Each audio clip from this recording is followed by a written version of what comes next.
Este es el momento para escuchar la lectura de las Sagradas Escrituras, porque la fe es por el oír y el oír por la palabra de Dios. Quien escucha su palabra tiene la posibilidad de conocerle, de amarle, de servirle y lo más beneficioso, enterarse del plan de salvación a través de Jesucristo y de cómo arrepentirse de los pecados, convertirse a Él, vivir correctamente la vida cristiana y adquirir la vida eterna. A continuación, el capítulo número 5 del Evangelio de Marcos. Vinieron al otro lado del mar, a la región de los Gadarenos, y cuando salió él de la barca, enseguida vino a su encuentro de los sepulcros un hombre con un espíritu inmundo que tenía su morada en los sepulcros y nadie podía atarle ni aun con cadenas, porque muchas veces había sido atado con grillos y cadenas, mas las cadenas habían sido hechas pedazos por él y desmenuzados los grillos y nadie le podía dominar. Y siempre, de día y de noche, andaba dando voces en los montes y en los sepulcros e hiriéndose con piedras. Cuando vio, pues, a Jesús de lejos, corrió y se arrodilló ante él y clamando a gran voz dijo: ¿Qué tienes conmigo, Jesús, Hijo del Dios Altísimo? Te conjuro por Dios que no me atormentes. Porque le decía: sal de este hombre, espíritu inmundo. Y le preguntó: ¿cómo te llamas? Y respondió diciendo: Legión me llamo porque somos muchos. Y le rogaba mucho que no los enviase fuera de aquella región.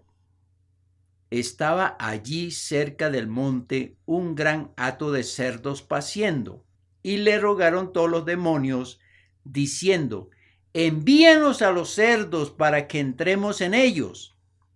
Y luego Jesús les dio permiso.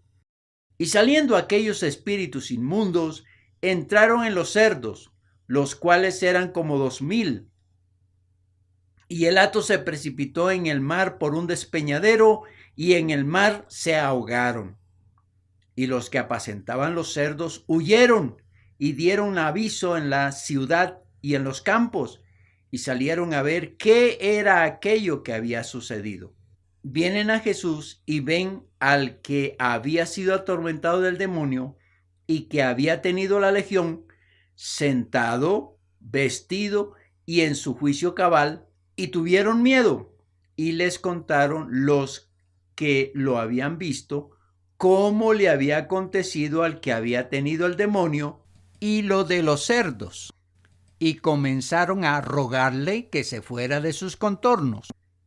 Al entrar él en la barca, el que había estado endemoniado le rogaba que le dejase estar con él. Mas Jesús no se lo permitió, sino que le dijo: vete a tu casa, a los tuyos, y cuéntales cuán grandes cosas el Señor ha hecho contigo y cómo ha tenido misericordia de ti. Y se fue y comenzó a publicar en Decápolis cuán grandes cosas había hecho Jesús con él, y todos se maravillaban.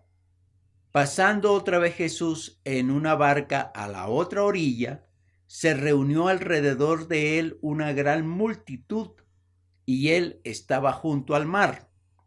Y vino uno de los principales de la sinagoga, llamado Jairo, y luego que le vio, se postró a sus pies y le rogaba mucho, diciendo: mi hija está agonizando, ven y pon las manos sobre ella para que sea salva y vivirá.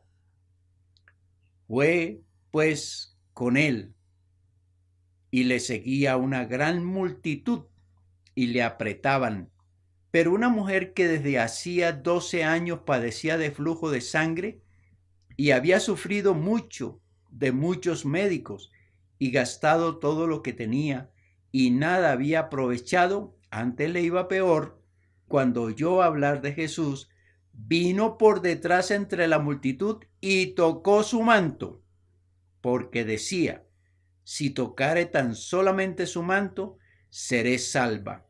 Y enseguida la fuente de su sangre se secó, y sintió en el cuerpo que estaba sana de aquel azote. Luego Jesús, conociendo en sí mismo el poder que había salido de él, volviéndose a la multitud, dijo: ¿quién ha tocado mis vestidos? Sus discípulos le dijeron: ¿ves que la multitud te aprieta y dices: ¿quién me ha tocado? Pero él miraba alrededor para ver quién había hecho esto. Entonces la mujer, temiendo y temblando, sabiendo lo que en ella había sido hecho, vino y se postró delante de él y le dijo toda la verdad. Y él le dijo: hija, tu fe te ha hecho salva. Ve en paz y queda sana de tu azote. Mientras él aún hablaba, vinieron de casa del principal de la sinagoga, diciendo: tu hija ha muerto. ¿Para qué molestas más al maestro? Pero Jesús, luego que oyó lo que se decía, dijo al principal de la sinagoga: no temas, cree solamente. Y no permitió que le siguiese nadie sino Pedro, Jacobo y Juan, hermano de Jacobo. Y vino a casa del principal de la sinagoga y vio el alboroto y a los que lloraban y lamentaban mucho. Y entrando les dijo: ¿por qué alborotáis y lloráis? La niña no está muerta, sino duerme. Y se burlaban de él. Mas él, echando fuera a todos, tomó al padre y a la madre de la niña y a los que estaban con él, y entró donde estaba la niña.